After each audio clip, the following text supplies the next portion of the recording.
शांति। आज 23 जून 2025। बाबा के आज के महावाक्य सुनेंगे। बाबा ने कहा, मीठे बच्चे। हाँ जी बाबा, तुम्हारा पहला पहला शब्द पाठ। शब्द का मतलब पाठ है। मैं आत्मा हूँ, शरीर नहीं। आत्माभिमानी होकर रहो तो बाप की याद रहेगी। तो बाप की याद रहना मतलब बाबा की जो हाईएस्ट कॉन्शियसनेस में हमारी जो मूल अवस्था होती है, जैसे बाबा की अवस्था है वैसी ही हमारी सेम टू सेम अवस्था है। जब हम भी अपनी निराकारी आत्माभिमानी स्थिति में अपनी स्मृति को रखते हैं तो अभी बाबा हमको बहुत जोर देकर ये बार बार रिवाइज करा रहा है, रियलाइज करा रहा है कि तुम्हारा पहला पहला पाठ यही है कि तुम कैरेक्टर नहीं हो। तुम्हारे शरीर में मिली आवाज, भाषा, कमी कमजोरी, विशेषताएं, गुण अवगुण, संस्कार, शरीर के साथ पिछली मिली फैमिली कहानी, और उसके जो तुम्हें एक तरह से शरीर में जो भी बिलीफ सिस्टम है हमारी अपनी स्मृति में। नहीं, अभी आज यूट्यूब पर लाइव नहीं चला पाएंगे, इसको अपलोड कर देंगे। तो आत्मा हूँ, शरीर नहीं, ये याद रखना है, क्योंकि अभी जैसे जैसे हमारे कैरेक्टर में कलयुग का अंत होगा, वैसे वैसे उतने ही संस्कार, संकल्प और पुराने बिलीफ सिस्टम, कहानियां निकलेंगी, माना विदाई लेने के लिए, समाप्त होने के लिए बार बार आएंगी।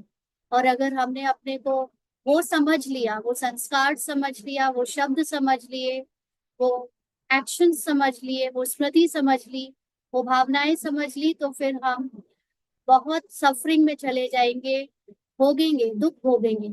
इसलिए सबसे पहला जो चैप्टर है बाबा की पढ़ाई का वो है अपने को आत्मा कैरेक्टर से एकदम न्यारा समझो।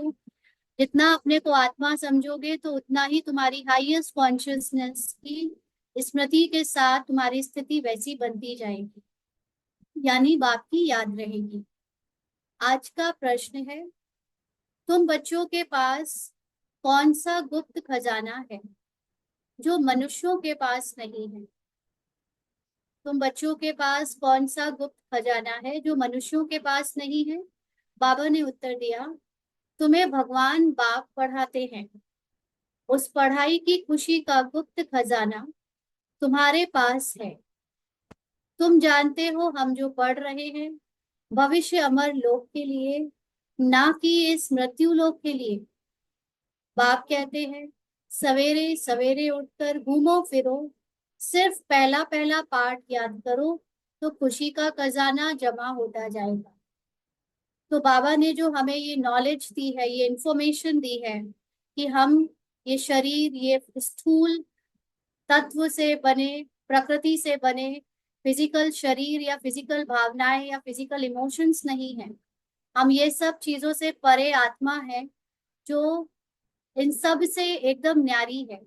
तो बाबा की ये पढ़ाई, बाबा की ये नॉलेज, इंफॉर्मेशन हमें अगर याद रहे तो बहुत हमारे लिए ये फायदेमंद होती है, और हम खुशी से इस खजाने को जब याद करते हैं तो भविष्य अमर लोक के लिए, मतलब हमारी जैसे जैसे फिजिकल बॉडी कॉन्शियस की स्मृति डिलीट होती जाएगी या मर्ज होती जाएगी, मृत्यु लोक मतलब अपने को शरीर समझने की स्मृति, और अमर लोक का मतलब अपने को आत्मा समझने की स्मृति। तो बाबा जो पढ़ा रहा है वो पढ़ाई है आत्मा समझने की स्मृति के लिए। लेकिन जब तक हमारे अंदर शरीर समझने की स्मृति है तो हम सोचेंगे कि बाबा की पढ़ाई काम क्यों नहीं आ रही। बट वास्तव में ये पढ़ाई काम आपके तब आना शुरू होगी जब आपके शरीर से सारी सारी ना सही, लेकिन जितना ज्यादा आप नष्टो मोहा बनते जाओगे, जितना आपका शरीर से मोह खत्म होता जाएगा, उतना आप अपनी आत्मा की स्थिति में स्थित होकर इस पढ़ाई को अनुभव कर पाओगे, प्रैक्टिकल जीवन में उसका फायदा ले पाओगे, उसकी खुशी जमा रहेगी। और इसीलिए बाबा कहते हैं कि भले ही सुबह उठो, घूमो फिरो, कोई बैठकर योग लगाने की बात नहीं है कि एक आसन पर बैठ गए और आंखें एक टिक टिक टिक टिक देखे जा रही हैं। आप चलते फिरते कुछ भी काम करते सिर्फ अपने को याद करो कि बाबा की नॉलेज क्या है, बाबा बाबा ने जो ड्रामा समझाया है, सुबह से ड्रामा की याद करो, काम करते चलते फिरते अपने को उस काम से न्यारे रखो, और आत्मा के संपूर्णता में, आत्मा की सतो प्रधान संकल्पों में अपने आप को बिजी रखो, तो खुशी का खजाना जमा होता जाएगा। ओम शांति। बाप बच्चों से पूछते हैं, बच्चे आत्माभिमानी होकर बैठे हो? अपने को आत्मा समझ बैठे हो, या बीके, ब्राह्मण, कैरेक्टर ऐसे समझ कर बैठे हो? ब्राह्मण समझते तो भी ठीक है, लेकिन बीके फिजिकल आइडेंटिटी है। ब्राह्मण तो अपने को आत्मा समझने का ही भान है, बट अगर हम अपने को बीके समझ कर भी बैठे हैं, माना हम आत्मा नहीं समझ कर बैठे हैं, तो हम आत्माओं को परमात्मा बाप पढ़ा रहे हैं। बच्चों को यह स्मृति आई है, हम देह नहीं आत्मा है। बच्चों को देही अभिमानी बनाने के लिए ही मेहनत करनी पड़ती है। तो इतना जो ज्ञान सुनाना है, ये क्यों सुनाना है, क्यों बताया जा रहा है ना? कल किसी ने मैसेज किया था कि ड्रामा में जब पार्ट में जब जो होना है सो हो ही जाएगा, तो हम भी बन ही जाएंगे अपने आप, तो फिर आप ये क्लास लेने की रोल क्यों प्ले कर रही हो, है ना? तो ये क्लास लेने का रोल भी प्ले ड्रामा ही करवा रहा है, मेहनत भी ड्रामा ही करवा रहा है। तो उसमें अगर हम अपने अंदर से जाकर आंसर नहीं ढूंढ पाएंगे, तो सिर्फ हम क्या क्यों कैसे ऐसे वैसे में और अपने देह के अभिमान में ही फंसे रहेंगे। तो क्योंकि देह के अभिमान में बड़े प्रश्न आते हैं, बड़े डाउट आते हैं, बड़ा अहंकार और अभिमान रहता है, या बहुत अपने आप को छोटा समझने का भान रहता है। तो इसलिए जब तक देह का अभिमान से बाहर नहीं आ जाते, तब तक आपको कोई ना कोई देहधारी के द्वारा ड्रामा में सेवाएं दिलवाई जाती रहेंगी। जब आपका देह अभिमान खत्म होने लगेगा, तो आपको फिर कोई देहधारी की जरूरत नहीं पड़ेगी अपने ज्ञान की स्मृति को बनाने के लिए। आपके अंदर स्वयं ही उस साइलेंस से आंसर आने लगेंगे, स्वयं ही उस साइलेंस से आपका जो ड्रामा से न्यारा होकर रोल है, वो रोल अपने आप ही आपका परफेक्ट होने लगेगा। लेकिन जब तक आप देह अभिमान में हो, तब तक आपको कोई ना कोई स्थूल साकार माध्यम आधार चाहिए उस ज्ञान को बाहर से जानने के लिए ना। इसलिए ये मेहनत किसी ना किसी से ड्रामा करवा लेता है। तो बच्चे आत्माभिमानी रह नहीं सकते। बाबा भी जानता है कि जब तक पढ़ाई कर रहे हैं, तब तक मतलब आत्माभिमानी है ही नहीं। पढ़ाई करने के बाद अगर पढ़ाई करते करते आत्माभिमानी बन जाएंगे, तो पढ़ाई छूट जाएगी। लेकिन जब तक हमारी पढ़ाई चल रही है, माना हम 100% अभी आत्माभिमानी नहीं है, नंबर वार आत्माभिमानी होने की उन्नति में है, प्रोग्रेस में है, बट कंप्लीटली नहीं है, क्योंकि कंप्लीट आत्माभिमानी हो जाने के बाद पढ़ाई की कोई जरूरत नहीं पड़ती। घड़ी घड़ी देह अभिमान में आ जाते हैं। इसीलिए बाबा पूछते हैं, आत्माभिमानी होकर रहते हो? आत्मा के अनुभव में हो, इसका कैसे पता चले? आत्मा के अनुभव में होंगे तो कोई प्रश्न नहीं करेंगे। आत्मा के अनुभव में होंगे तो साक्षी होकर ड्रामा को जो हो रहा है उसको देखेंगे। और अगर आत्माभिमानी होकर हो रहेंगे, तो प्रश्नों या डाउट में या दिल शिकस्तपना नहीं होगा। आपको अपनी सातों गुणों की, अपनी सब शक्तियों का अंदर स्वमान होगा। तो आत्माभिमानी होंगे तो बाप की याद आएगी। बाबा मतलब हाईएस्ट कॉन्शियसनेस। हमारे सातों गुण हमें कब याद आएंगे? पहले हम वो तो याद करें हम है क्या, ये सातों गुण है किसके? अष्ट शक्तियां या सर्व शक्तियां है किसकी? शरीर की थोड़ी है। मैं कह अभी तक हम लोग पुरुषार्थ करते आए या योग लगाते आए, तो उसमें कहते थे कि मैं शांत स्वरूप आत्मा हूँ। तो कौन कह रहा था? रूपाली कह रही थी। रूपाली शांत स्वरूप है और रूपाली आत्मा है। वास्तव में ना तो रूपाली आत्मा है और ना रूपाली शांत स्वरूप है। शांत तो आत्मा है, आत्मा रूपाली से न्यारी है। जब आत्मा होने का मेरा अभिमान या स्वमान जाग जाता है, तब जाकर रूपाली के कैरेक्टर में, स्वरूप में फिर शांति आती है। लेकिन हम पहले ही शोर और अशांति वाले कैरेक्टर बनकर सिर्फ ये कहते रहे कि मैं शांत स्वरूप आत्मा हूँ, तो अभी तो हमारा कैरेक्टर में हमेशा शांति रहती नहीं, क्योंकि वास्तव में ना तो कैरेक्टर शांत स्वरूप है। कलयुग का कैरेक्टर है, तो शांत स्वरूप कैसे होगा? जब तक वो कैरेक्टर के अंदर की स्मृति सतयुगी ना हो जाए, या उसकी आत्माभिमानी स्मृति ना हो जाए, तब तक कैरेक्टर में भी वो सारी चीजें, शांति, प्रेम, पवित्रता, गुण, ये सब नहीं आएंगे। वो तभी आएंगे जब स्मृति बदलेगी। और स्मृति बदलने के लिए आपको शरीर के कर्मों से, शरीर के कर्तव्यों से, शरीर के धर्म से अपने आप को न्यारा करना पड़ेगा। तो जितना जितना अपने को आत्मा समझेंगे, तब अपनी हाईएस्ट कॉन्शियसनेस की, अपने सर्व गुणों की, सर्व शक्तियों की, पूरे ज्ञान की, ये ज्ञान भी किसको याद रहेगा? जो अपने को आत्मा समझेगा उसको ही ये ज्ञान याद रहेगा, उसको ही ड्रामा याद रहेगा। जो आत्मा नहीं समझता वो बोलता तो रहेगा ड्रामा हो गया, ड्रामा है, लेकिन वास्तव में ड्रामा कोई बोलने वाली बात नहीं है। बीत गई सिर्फ उस बात के लिए ड्रामा नहीं है। वास्तव में ड्रामा आने वाली चीज के लिए भी ड्रामा है, बीत गया के लिए भी ड्रामा है, और प्रेजेंट में जो चल रहा है उसके लिए भी ड्रामा है। ड्रामा पास्ट प्रेजेंट फ्यूचर सबके लिए है। क्योंकि जब तक आप ड्रामा पर विश्वास नहीं करते हो, जब तक आपको ड्रामा की स्मृति नहीं रहती, आप बेफिक्र रह ही नहीं सकते, आप निश्चिंत रह ही नहीं सकते, आप साक्षी दृष्टा हो ही नहीं सकते बिना ड्रामा को याद रखे। इसलिए आत्मा समझना पहले सबसे फर्स्ट कंडीशन है, और उसके बाद बाबा यानी हाईएस्ट कॉन्शियसनेस और ये ज्ञान याद आता है। अगर देह अभिमानी होंगे तो लौकिक संबंधी याद आएंगे। अगर खुद को हम फिजिकल शरीर कैरेक्टर रूपाली या बीके रूपाली समझेंगे, तो हमें या तो लौकिक में देहधारी याद आएंगे, या बीके रूपाली समझेंगे तो अलौकिक की बहनें भाई सेवाधारी याद आएंगे। तो पहले पहले यह शब्द याद रखना पड़े कि हम आत्मा हैं। मुझ आत्मा में ही 84 जन्मों का पाठ भरा हुआ है। यह पक्का करना है। जब भी सुबह उठो, सबसे पहले स्मृति में अपनी आत्मा होने की स्मृति लाओ, और मुझ आत्मा के अंदर का ही पार्ट अब बाहर बजेगा।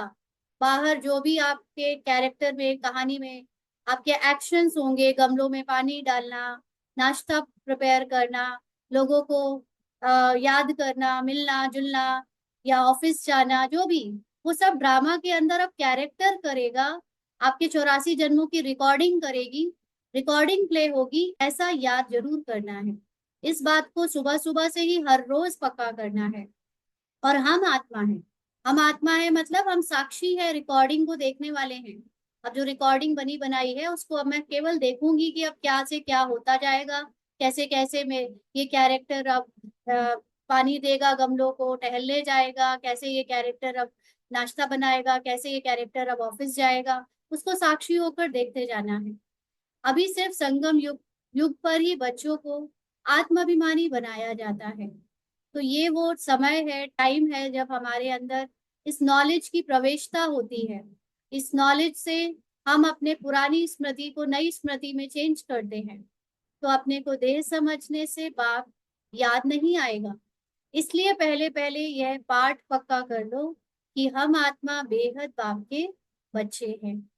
देह के बाप को याद करना कभी सिखलाया नहीं जाता है। छोटे से बच्चे को भले ही बोलना सिखलाया जाए कि पापा बोलो पापा, ना मम्मी बोलो मम्मी, लेकिन वास्तव में उसको ये नहीं सिखाया जाता कि तुम पापा को याद करना ठीक है, मम्मी को याद करना ठीक है। वो तो वैसे ही याद करेगा क्योंकि उसके मम्मी पापा ही उसके हमेशा केयर टेकर रहे हैं। तो अब बाप कहते हैं मुझ पारलौकिक बाप को याद करो। तो पारलौकिक बाप क्योंकि फिजिकल फॉर्म में नहीं है, कोई सूक्ष्म फॉर्म में भी नहीं है। सूक्ष्म का मतलब कोई ऐसे आकारी फॉर्म में नहीं है। पारलौकिक बाप तो निराकारी फॉर्म में है, मतलब फॉर्म ही नहीं है उसका, फॉर्मलेस है। तो इसलिए उसको याद करने के लिए अपने अंदर भी फॉर्मलेस यानी आत्मा होने की, मैं सिर्फ हूँ, इसकी स्मृति याद करनी पड़े। तो आत्माभिमानी बनो। देह अभिमानी बनने से देह के संबंध याद आएंगे। अपने को आत्मा समझ और बाप को याद करो, यही मेहनत है। यह कौन समझा रहे हैं? बाबा पूछ रहे हैं। हम आत्माओं का बाप, जिनको सब याद करते हैं कि बाबा आओ, आकर इस दुख से लिबरेट करो। बच्चे जानते हैं इस पढ़ाई से हम भविष्य के लिए ऊंच पद पाते हैं। तो वास्तव में अभी हमारे कलयुगी कैरेक्टर में कलयुग की प्रवेशता यानी स्मृति में कलयुग के हिसाब से स्वभाव संस्कार होने के कारण अभी तक हम लोग जो भी करते आए, सोचते आए, किसी को समझते आए, या जो भी बिलीव करते आए, उन सब में हमने अपने मन को दुखी होता हुआ पाया। और अब ये मन थक चुका है दुखी होते हुए। इधर उधर की बातों पर, जो कलयुग और रावण ने हमें सिखाई, जो हमें कंडीशनिंग दी, उससे अब वो मुक्त होना चाहता है। इसलिए बाबा की जो मूल अवस्था है उसमें आत्मा होने में जो गुण है, शक्तियां हैं, वो याद करके वो अब पुरानी स्मृति से रिलीफ पाना चाहता है। तो बच्चे जानते हैं इस पढ़ाई से हम भविष्य के लिए उच्च पद पाते हैं। अभी तुम पुरुषोत्तम संगम युग पर हो। इस मृत्यु लोक में अब बिल्कुल रहना नहीं है। यानी आपके अंदर जो पुराने बिलीफ सिस्टम थे, जो पुरानी संस्कार, पुराने सोच, पुरानी स्मृतियां और पुरानी आपको जो भावनाएं, इमोशंस आपके लोगों के साथ जिस अ, आधार पर रिश्ते बने थे, आप जिस आधार पर पहले रिश्तों का सुख या दुख दोनों कह लो ले रहे थे, अब वो सब नहीं लेना है। अब आपके नए रिश्ते बनेंगे। नए रिश्ते मतलब रिश्ते में आपके कैरेक्टर चेंज नहीं हो जाएंगे, कैरेक्टर वही रहेंगे, लेकिन अब आपकी स्मृति ऐसे नहीं होगी कि वो आपके पति है, वो आपका बेटा है, वो आपकी बेटी है, वो आपकी बहन है, बल्कि स्मृति होगी आत्मा की। और ऊपर से आप पति पत्नी है, बहन भाई होने की एक्टिंग कर रहे हो, ऐसे आपको याद रहेगा। तो रिश्तों का सुख मिलना शुरू हो जाएगा। सामान होगा आपके पास, घर होगा, गाड़ी होगा, बंगला होगा, चाहे नहीं भी होगा, जो कुछ भी होगा या नहीं होगा, दोनों में ही ये नहीं समझेंगे कि मेरे पास नहीं है, मैं गरीब हूं या मैं अमीर हूं, या मेरे पास सब कुछ है या मेरे पास कुछ नहीं है। बल्कि अब ये याद रहेगा कि मैं तो संपन्न हूँ, मैं आत्मा तो संपूर्ण हूँ, मैं तो इन प्रकृति की अधिकारी हूँ। लेकिन ये कैरेक्टर में अभी मुझे गरीब होने का रोल प्ले करना है, कैरेक्टर में मुझे अभी अमीर होने का रोल प्ले करना है, कैरेक्टर में मुझे सुख साधन सुविधा साधन ये सब ड्रामा में मिले हैं, इनको यूज करना है, इसको यूज करने की एक्टिंग करनी है। तो अब हमारी स्मृति टोटली कलयुगी स्मृति से सतयुगी स्मृति में चेंज होनी है।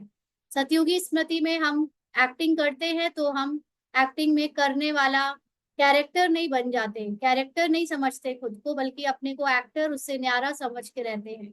जबकि मृत्यु लोग कलयुग में अपने को शरीर समझते हैं और समझते हैं ये शरीर एक दिन पैदा हुआ था तो बर्थडे मनाते रहते हैं, फिर एक दिन मरेगा तो उसके लिए रो लेंगे या किसी और के रोने में चले जाएंगे। बट अभी ऐसा नहीं है कि अभी बर्थडे नहीं मनाएंगे या दूसरों के मरने पर जाएंगे नहीं, लेकिन अब जाएंगे या बर्थडे में मनाएंगे तो ऐसे विश करेंगे कि हाँ इस दिन तुम्हारा कैरेक्टर शुरू हुआ था और इस दिन उसका कैरेक्टर खत्म हो गया। ना वो आत्मा कभी जिंदा हुई ना मरी, वो तो अभी भी इटर्नल है, वो तो अभी भी चल रही है, रास्ते पर है, अपनी जर्नी पर है। बस उसने पुराना कैरेक्टर चेंज कर दिया, अब इसका दूसरा कैरेक्टर शुरू होगा। पुराने कैरेक्टर में मेरा उसके साथ जितना समय बिताना था वो बीत गया। अब ऐसे एक नई सोच के साथ बिना दुख के आपकी स्मृति बनती जाएगी। तो उसी के लिए ये संगम युग में अब हमारी पढ़ाई है, 21 जन्म के लिए। ये स्मृति हमारी 21 जन्म चलेगी। हम सतयुग अमर लोक के लिए पढ़ रहे हैं। अमर बाबा हमको ज्ञान सुना रहे हैं। तो यहाँ जब बैठते हो, पहले पहले अपने को आत्मा समझ बाप की याद में रहना है, तो विकर्म विनाश होंगे। तो वास्तव में जितना ज्यादा हम अपने को आत्मा समझकर अपनी हाईएस्ट कॉन्शियसनेस मतलब अपनी सतो प्रधान स्मृति या अपनी संपूर्ण आत्मा की स्मृति में टिकेंगे, तो कर्मों से बनाए हुए पहचाने, कर्मों से किए गए जो भी हमने अपने को विकर्म या सुकर्म से करने वाला, बोलने वाला, समझने वाला समझा था, उससे हम अब अपने को न्यारे करते जाएंगे, डिटैच करते जाएंगे। हम अभी संगम युग पर हैं। बाबा हमको पुरुषोत्तम बना रहे हैं। कहते हैं मुझे याद करो तो तुम पुरुषोत्तम बन जाएंगे। तो जितना जितना मैं बाबा को याद करूंगी, माना बाबा क्या है, बाबा तो है ही पूरी तरह से हर हाल में परफेक्ट, फ्लॉलेस। तो जितना हम फ्लॉलेस बाबा को याद करेंगे, उत्तम है जो सबसे, वो तो सागर है उत्तम पने का, है ना, हम उसके जैसे उत्तम पुरुष यानी उस निराकार आत्मा में टिकने लगेंगे, और उत्तम पुरुष में हमारी जो संपूर्णता है वो हमारे कैरेक्टर में भी उतरने लगेगी। इसलिए बाबा कहते हैं याद मुझे याद करो तो तुम पुरुषोत्तम बन जाएंगे। मैं आया हूँ मनुष्य से देवता बनाने, यानी फिजिकल कॉन्शियसनेस, बॉडी कॉन्शियसनेस से, कैरेक्टर से निकालकर संपूर्ण आत्मा में टिकाने। सतयुग में तुम देवता थे, अभी जानते हो कैसे सीढ़ी उतरे हैं। हमारी आत्मा में 84 जन्मों का पार्ट लूंधा हुआ है। यानी ये पूरी रिकॉर्डिंग जो पहले से ही रिकॉर्डेड है वो मुझ आत्मा के ही अंदर है। और ये आत्मा यानी मैं वो स्पेस हूँ जिसके अंदर वो रिकॉर्डिंग बज रही है। तो दुनिया में कोई नहीं जानते, वह भक्ति मार्ग अलग है और यह ज्ञान मार्ग अलग है। जिन आत्माओं को बाप पढ़ाते हैं वह जाने और न जाने कोई। यानी ये ड्रामा, ड्रामा का ज्ञान, आत्मा की गुप्त स्थिति, इन सब के बारे में केवल वही जान सकता है जो इस निराकार से पढ़ रहा है, जो स्वयं भगवान से पढ़ रहा है, और किसी को नहीं पता। ये है गुप्त खजाना भविष्य के लिए। और ये भविष्य खजाना गुप्त क्यों है आपको पता है? क्योंकि वास्तव में किसी और के लिए ये पढ़ाई क्यों नहीं है? क्योंकि कोई और है ही नहीं। क्यों कोई कोई और जो आपको इतने सारे फिजिकल कैरेक्टर दिख रहे हैं जिसको दौड़ दौड़ के हम ज्ञान सुनाना जाते हैं या लौकिक में समझते हैं, ये सब मेरे ही माइंड की, मेरे ड्रामा के, मेरे अंदर जो ड्रामा की 84 जन्मों की रिकॉर्डिंग है, उस रिकॉर्डिंग के अंदर के कैरेक्टर है ये सब। और ये कैरेक्टर वास्तव में कोई स्थूल या फिजिकल नहीं है। ये कैरेक्टर आपकी माइंड की, इमेजिनेशन की फिजिकल कॉपियां आपको दिखती हैं कि ये फिजिकल है, बट वास्तव में आप, जैसे हमने पहले भी समझा है कि आप साइंटिफिकली अप्रूव्ड है कि आप स्थूल नहीं हो। आप इसको जूम करोगे अपनी बॉडी को या संसार के छोटे छोटे अणुओं को, किसी को भी, वो जूम होते होते होते स्पेस रह जाता है, सिर्फ स्पेस। तो वास्तव में सब आत्मा के अंदर ही है, इसलिए तो कहते हैं हर जगह आत्मा है। भक्ति में ये जो बात बोली कि हर जगह आत्मा, ऐसे क्यों बोला? वास्तव में उसको समझने में गलती करी है, लेकिन हर जगह आत्मा है का मतलब आत्मा के अंदर ही तो हर समय सब कुछ प्ले हो रहा है। फॉर एग्जाम्पल, मैं आत्मा, मेरे अंदर रूपाली का कैरेक्टर प्ले हो रहा है। अब रूपाली का कैरेक्टर अभी थोड़ी देर पहले गुड़गांव में था। गुड़गांव में वो वहां पर जो क्लास लेता था, तो भी मैं अपने अंदर ही उस कैरेक्टर को प्ले होता हुआ देख रही थी। अब ये कैरेक्टर अपने होम टाउन आया हुआ है, तो ये कैरेक्टर अब अभी भी मुझ आत्मा के अंदर ही तो प्ले हो रहा है। और आप सब लोग वही तो हो, सब कोई अंदर ही तो है। तो मैं तब भी थी, जब ये शरीर कैरेक्टर्स वहां से यहाँ मूव हो रहा था तो भी मैं थी, मतलब मैं आत्मा थी। मुझ आत्मा के अंदर वो ट्रैवलिंग हो रही थी। मुझ आत्मा के अंदर ही क्लास तब भी ली जा रही थी, अब भी ली जा रही है। ये आत्मा, मैं आत्मा अपने आप को वॉशरूम जाते भी देख रही हूँ कैरेक्टर को, मैं आत्मा अपने को बिस्तर में सोता हुआ भी देख रही हूँ, मैं आत्मा कैरेक्टर को और दुनिया के बारे में जो कुछ सुन रही हूँ वो अपने अंदर ही तो सब देख रही हूँ, सुन रही हूँ, सब कुछ मेरे अंदर ही तो हो रहा है। इसलिए ही तो मैं सब जगह हूँ। हर समय जो कुछ, जहां जहां पर मुझे जो जो पता चलता जा रहा है वो वास्तव में मेरे अंदर की बात तो है जो मुझे पता चल रही है। इसलिए मैं आत्मा सब कुछ देख रही हूँ, सब कुछ सुन रही हूँ, और मैं हर जगह हूँ। और कुछ नहीं भी सुन रही हूँ और कुछ नहीं भी कर रही हूँ, मैं इन सब से परे भी हूँ। क्योंकि आत्मा मतलब आत्मा का माइंड, आत्मा का माइंड अभी ये पहचान बनाया था कि वो एक physical distance, time and distance में बंधा हुआ एक दूसरे शहर में था। अभी ये माइंड अपने अंदर की एक फिजिकल डिस्टेंस और टाइम से जोन को चेंज करके दूसरा दिन और दूसरी जगह आ गया। तो ये सब कुछ माइंड के खेल खेल में चल रहा है। बट वास्तव में मैं आत्मा इस माइंड से भी पीछे हूँ, माइंड से भी परे हूँ, जो ये माइंड को देख रहा है कि माइंड क्या क्या सोच रहा है, कहाँ कहाँ जा रहा है, क्या क्या करवा रहा है कैरेक्टर से, उस सब से न्यारी हूँ मैं आत्मा। तो ये आत्मा होना वास्तव में ये है गुप्त खजाना, और ये खजाना सिर्फ मुझे पता है और मेरी क्रिएशन को पता चल रहा है। आप सब मेरे अंदर घटित हो रहे हो, आप सब मेरे अंदर की क्रिएशन हो। इसलिए जो मूल ब्राह्मण या बीके हैं उनको ये क्रिएशन क्रिएटर सुनाने का as a Rupali part play करवा रहा है। लेकिन वास्तव में बाकी सब जो नहीं है, जिनका पार्ट ये ज्ञान सुनने का, या जो दुनिया में और 800 करोड़ लोग हैं, आत्मा है, कैरेक्टर्स हैं, उनको आत्मा भी नहीं कहेंगे, माइंड के संकल्प कह लो या कैरेक्टर कह लो, वो सब देखा जाए तो बस माइंड ने क्रिएट किया और माइंड में ही मर्ज हो जाएंगे, लौट जाएंगे। तो इसलिए ये गुप्त खजाना क्यों है? क्योंकि ये मैं ही इसकी ओनर हूँ। और मैं अपने ही अंदर का खजाना सिर्फ बाबा की बाहरी कैरेक्टर में जो पढ़ाने वाला बाप है और सुनने वाली ये बच्चा है, रूपाली कैरेक्टर बच्चा, ये सुन रहा है और वो पढ़ा रहा है, मैं अपने ही अंदर की नॉलेज को वापस ले रही हूँ, ये सब मेरे अंदर ही हो रहा है। तुम पढ़ते ही हो अमर लोक के लिए, ना कि स्मृति लोक के लिए। मतलब तुम ये फिजिकल कैरेक्टर के लिए नहीं पढ़ रहे हो। हमारी इस पढ़ाई से आप कहोगे कि फिजिकल कैरेक्टर के दुख दूर हो जाए, फिजिकल कैरेक्टर में हमें सब कुछ अच्छा अच्छा हो जाए, वो होगा, लेकिन वो तब होगा जब आप खुद अंदर से आत्मा की स्मृति में, अमरता की स्मृति में परमानेंट टिकने लगोगे तब। जब तक आप अपने कोई मनुष्य, ये शरीर, ये कैरेक्टर, ये नाम, किसी का रिश्ता, किसी का होने, किसी का पति पत्नी भाई बहन और गरीब अमीर ये सब समझते हो, तब तक ये पढ़ाई आपके लिए नहीं है। जब आप इससे न्यारे हो जाओ, जब आप अपने माइंड से भी न्यारे उपराम हो जाओ, फिर ये पढ़ाई आपके काम आती है, और फिर आपकी आत्मा में जो स्मृति है, जो सत्यता है, वो वास्तव में फिर वो सभी कैरेक्टर को ठीक करने लगती है, प्रकृति को ठीक करने लगती है, सिचुएशंस को ठीक करने लगती है, और सब कुछ फिर स्वर्ग जैसा होने लगता है। कल वो एक मैसेज आया था ना व्हाट्सएप पे, किसी ने बोला था उसको समझाना, याद दिलाइएगा, लास्ट में उसको थोड़ा सा एक्सप्लेन करेंगे। अ, जो जिसमें वो था कि पहले बहुत सेवा आवाज की होगी, उसके बाद सब मौन हो जाएगा, फिर उसमें साइलेंस में जाएंगे, और फिर धीरे धीरे सब परिवर्तन हो जाएगा।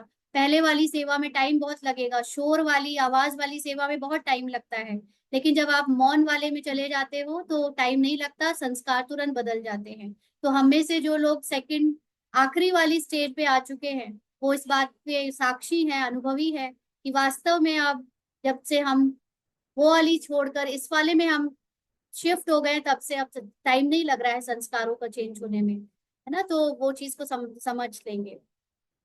अब बाप कहते हैं सवेरे उठकर घूमो फिरो, पहला पहला शब्द यानी पाठ यह याद करो कि हम आत्मा है ना कि शरीर। ना तो जब आप, कोई कह रहा था फिजिकल एक्सरसाइज करनी चाहिए, वॉकिंग जॉगिंग ये सब करते रहना चाहिए, कर सकते हो, खूब करो, लेकिन ये समझ के नहीं करो कि तुम शरीर हो और शरीर को स्वस्थ रखने वाले तुम मन हो। तुम पहले ये याद रखो कि तुम आत्मा हो, फिर तुम्हारा कैरेक्टर चाहे जॉगिंग करे, चाहे एक्सरसाइज करे, चाहे योगा करे, चाहे जो करे, लेकिन तुम उसमें फंस नहीं जाओ। अक्सर क्या होता है कि जब हम ये सब फिजिकली हठ योग एक्सरसाइज वॉकिंग जॉगिंग करते हैं, तो उस समय हम में से ज्यादातर लोग बहुत बॉडी कॉन्शियस होते हैं, अपने बारे में एज अ बॉडी सोच रहे होते हैं, बीपी शुगर, मेरी एज, मेरे शरीर का दर्द, मेरा ये मेरा वो चीज आपको शरीर के भान से और निकलने नहीं देता। तो वास्तव में अगर आपको करना भी है ये सब कुछ, तो याद रखो कि प्रैक्टिस करते करते कहीं आपका शरीर का भान, फिजिकल कॉन्शियसनेस ना बढ़े, मन की कॉन्शियसनेस ना बढ़े, आप अपने आत्मा में स्थित रहो, आत्मा का मनन चिंतन करते रहो, और फिर फिजिकली आपका कैरेक्टर चाहे जो करे ना। वास्तव में देखा जाए तो फिर आत्मा में जो रहने लगेगा उसको फिजिकली करने का वैसे ज्यादा मन करेगा भी नहीं, वॉक करेगा लेकिन वो फिजिकल उस पर ध्यान उसका लगाने का मन ही नहीं करेगा। तो हमारा रूहानी बाबा हमको पढ़ाते हैं, यह दुख की दुनिया बदलनी है, सतयुग है सुख की दुनिया। तो दुख की दुनिया यानी आपके अंदर पुरानी दुख की जो भी स्मृति थी, उसका जो सोर्स था, उसके जो कारण थे, अब वो कारण आपको छोड़कर नई स्मृति बनानी है, और वो नई स्मृति जो सोर्स है, नई स्मृति का जो सोर्स है आपकी आत्मा होना, आत्मा की संपूर्णता, अब वो स्मृति से आपके अंदर सुख आना शुरू हो जाएगा। तो सतयुग है सुख की दुनिया, तो वही आपकी नई स्मृति, यानी सत्य का जब समय आपके अंदर आपको सत्य में रखता है तो वो है सुख, और जब पुराना याद रहता है तो वो है दुख, दुख की दुनिया। तो बुद्धि में सारा ज्ञान है, ये है रूहानी स्पिरिचुअल नॉलेज। बाप ज्ञान का सागर स्पिरिचुअल फादर है, वह है देही का बाप, यानी आत्मा का बाप क्यों बोला। जैसे हम लोग कभी लौकिक में भी एक दूसरे से कह देते थे ना कि मैं तुम्हारा बाप हूं, इस बात में बाप का मतलब मैं उस चीज में परफेक्ट हूँ, बेस्ट हूँ। तो बाबा को बाप हमने एक एज अ फादर अभी तक समझा, लेकिन जब आप आत्मा की स्थिति में आते जाओगे तो आपको समझ आएगा कि आपकी ही जो हाईएस्ट कॉन्शियसनेस है, उससे ऊंचा कुछ हो ही नहीं सकता, वो ही बाप है, वही आपकी संपूर्णता है। तो बाकी तो सभी देह के ही संबंधी हैं। अब देह के संबंध तोड़ एक से जोड़ना है, गाते भी है मेरा तो एक दूसरा ना कोई, हम एक बाप को ही याद करते हैं, देह को भी याद नहीं करते।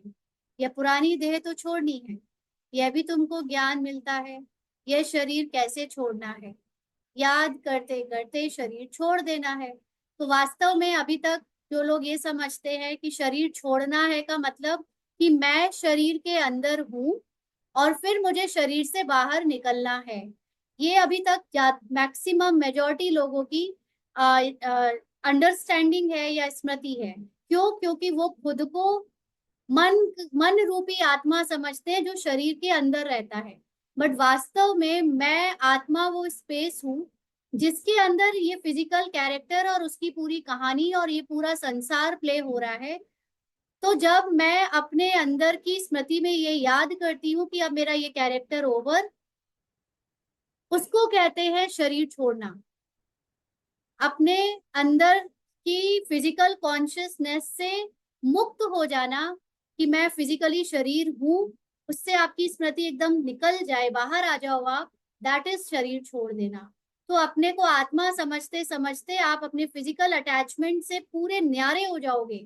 आप शरीर के बोलने वाले शब्दों से, उसकी भावनाओं से, इमोशन से, एक एक संकल्प से, एक एक संस्कार से आप जब न्यारे हो जाओगे तो मतलब आपने शरीर छोड़ दिया।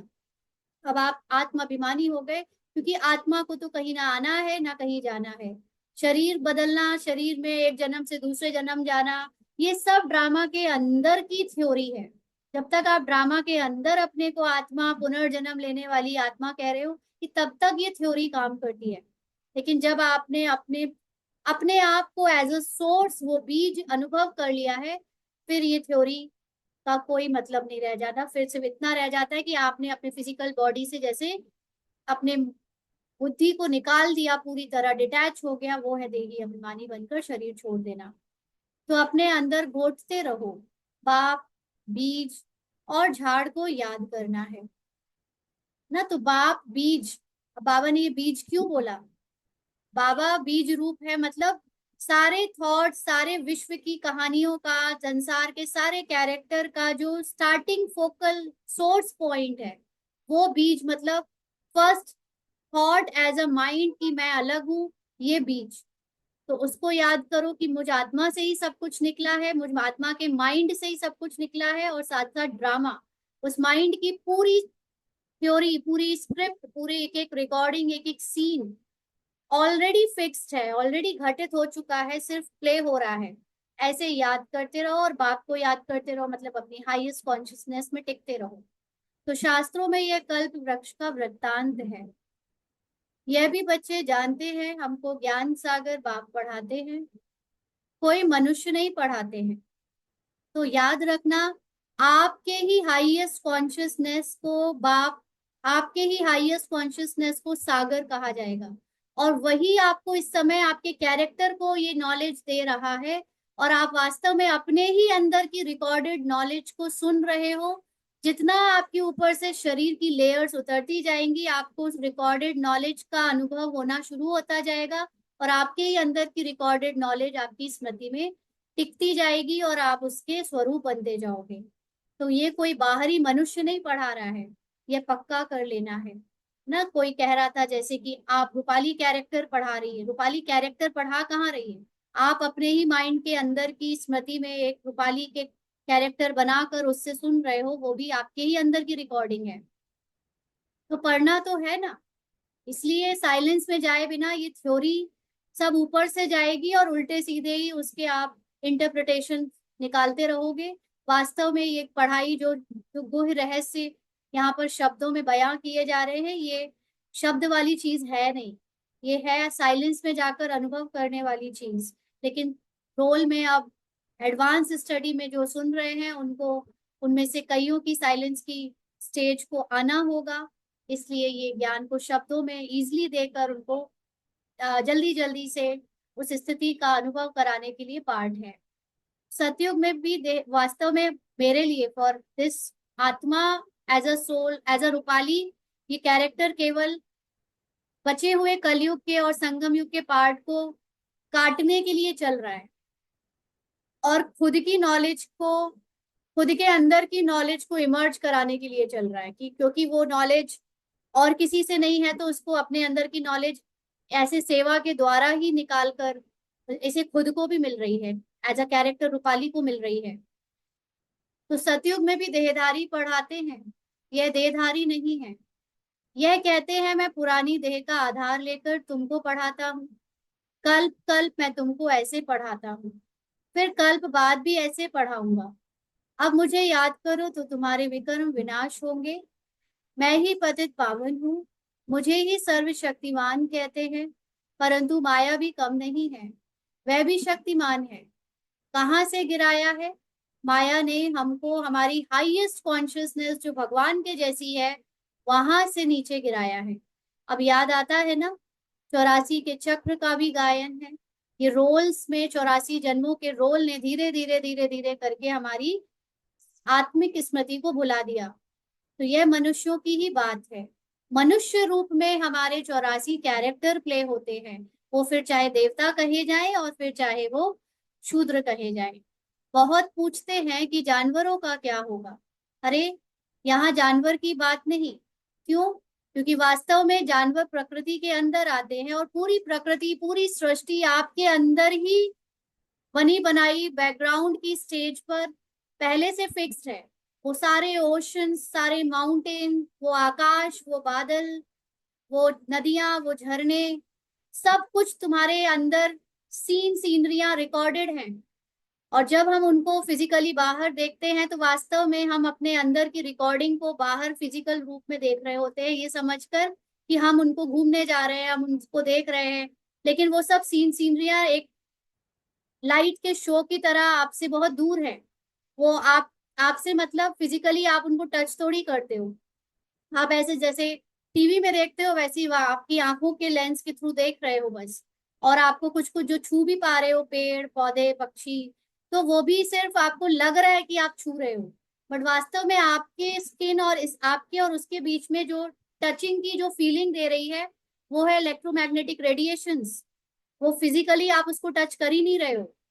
तो इसलिए ये चीजें साइंटिफिकली भी प्रूव हो चुकी हैं ना। तो जानवरों में कहाँ से आए, कहाँ नहीं आए, ये लोअर कॉन्शियसनेस, आप अपने को जब शरीर समझते हो तो ऐसे ऐसे क्वेश्चन आते हैं कि ये कीड़े मकोड़े ये सब आपको लगता है रियल है। बट वास्तव में कहाँ से आ जाते हैं? बरसात में, बारिश में पंखियां और दूसरे दूसरे इंसेक्ट्स कहाँ से आ जाते हैं? Out of nowhere.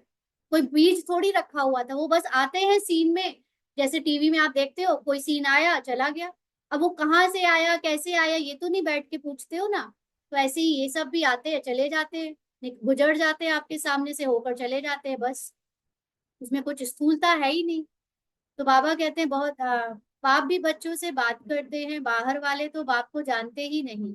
बाहर वाले मतलब जिनका पार्ट, जिनका कैरेक्टर आपको लग रहा है कि वो रियल है, बट वास्तव में वो आपके माइंड की क्रिएशन के रूप में केवल फिजिकल कैरेक्टर प्ले करने वाले हैं। उनका सोल को जानने का या सोल की स्मृति का या सतो प्रधान संकल्प से कोई लेना देना उनका है नहीं, क्योंकि वो आपकी क्रिएशन है।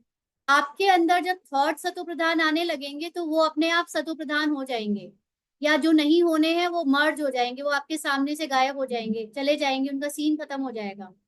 तो वह क्या बात करेंगे? कोई कहेंगे हम बाबा से मिलना चाहते हैं। अब जानते कुछ भी नहीं, बैठकर उल्टे सुल्टे प्रश्न करेंगे, है ना। एकदम कोई देहधारी बिना कोर्स किए, बिना ये नॉलेज लिए, और यहाँ तक कि जो बीके भी हैं, वो भी अगर ये सूक्ष्म चीजें नहीं जानते हैं, तो वो भी ऐसे पूछेंगे मोटे मोटे क्वेश्चंस, है ना। तो उल्टे सुल्टे प्रश्न करते हैं, क्योंकि इतनी गहरी बातें एक तपस्या और एक उसके बाद मिलती हैं, एक अपने आप को नॉलेज में झोंक कर अपने साइलेंस में जाकर मिलती हैं। ये बाहर के रंग भरे जीवन को जीकर ऐसे ही नहीं, इतना सूक्ष्म ज्ञान मिल तो जाएगा बट समझ नहीं आएगा कुछ भी।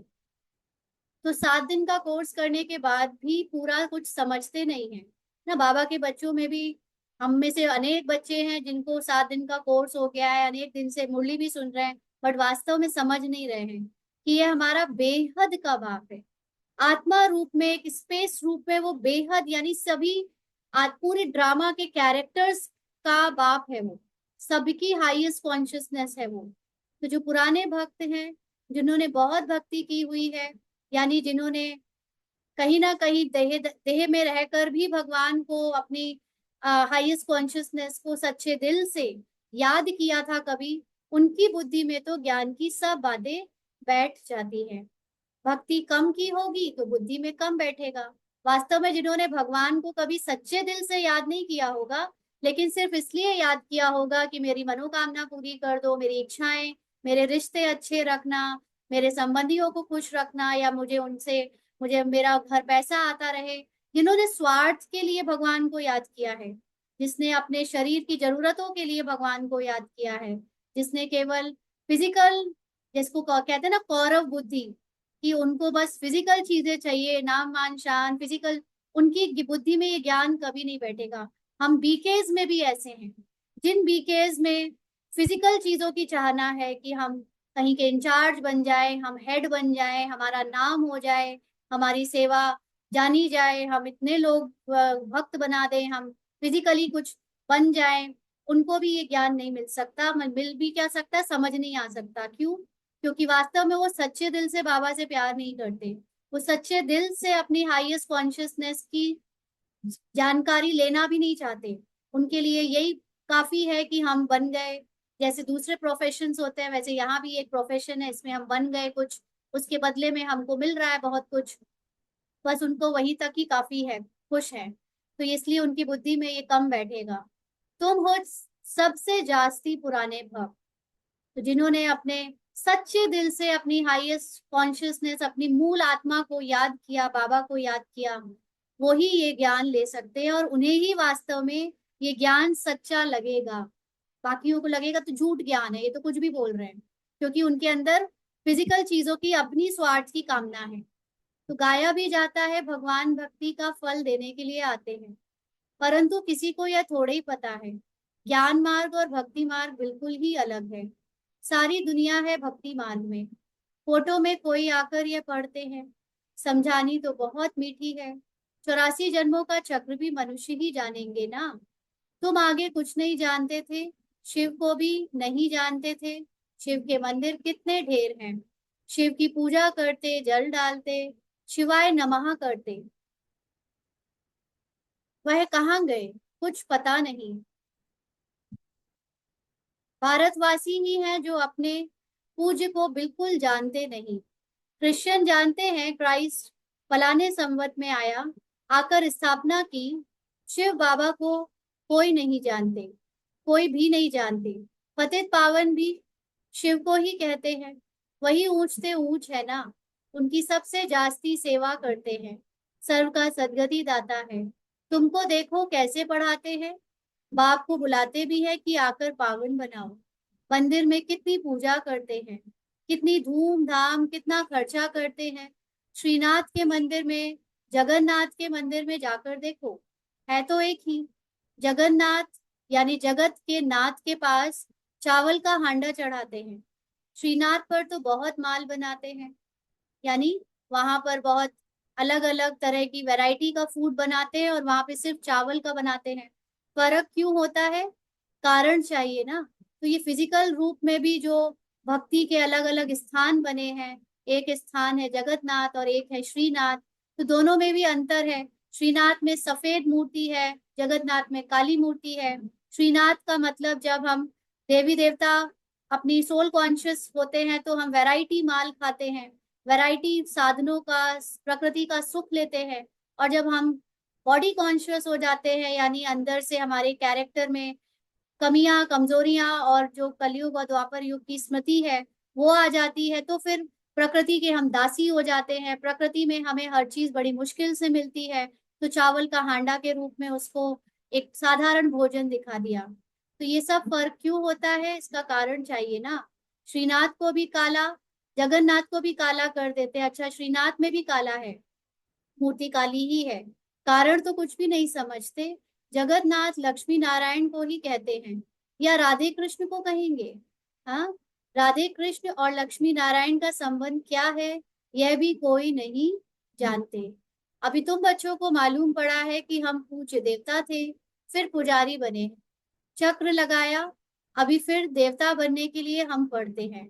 यानी पहले हम खुद ही सोल कॉन्शियस थे, अपनी संपूर्णता में रहते थे, और अब हम शरीर समझते हैं और शरीर की इनकम्प्लीटनेस, असंपूर्णता को ही जीते हैं। अब हम फिर से अपनी आत्मा की संपूर्णता में लौट रहे हैं। यह कोई मनुष्य नहीं पढ़ाते हैं। भगवान वाच है, ज्ञान सागर भी भगवान को कहा जाता है। यहाँ तो भक्ति के सागर बहुत हैं। जो पतित पावन ज्ञान सागर बाप को याद करते हैं, तुम पतित बने फिर पावर जरूर बनना है। यह है ही पतित दुनिया, यह स्वर्ग नहीं है। वास्तव में जब तक हम ये पढ़ाई करते हुए अपने को बीके समझ रहे हैं, तब तक पतित दुनिया में ही हैं हम। क्योंकि हमारे अंदर बिलीफ सिस्टम में हम खुद को शरीर ही समझ रहे हैं। लेकिन जितनी ज्यादा आपके अंदर सोल कॉन्शियस होने लगेगी स्थिति, आपके अंदर स्वर्ग का यानी सतयुग और आपके संकल्पों में सत्य का ज्ञान आना और उसका अनुभव चल होना शुरू हो जाएगा, तो आपके अंदर की दुनिया पावन होनी शुरू हो जाएगी, तो वो बाहर भी पावन होगी। यह है ही पतित दुनिया, यह स्वर्ग नहीं है ना। यहाँ पर भले ही बहुत सुख साधन सुविधा बाहर से शो में बहुत कुछ है, बट वास्तव में स्वर्ग का मतलब आपके मन के अंदर का वर्ग है। आपका मन के अंदर जब वर्ग सु होता है, माना सोल कॉन्शियस होता है, तो उसको स्वर्ग कहते हैं। वैकुंठ कहाँ है, यह किसी को पता नहीं है। वैकुंठ का मतलब वै और कुंठा, जहां पर कुंठा ना हो, बिना कुंठा के।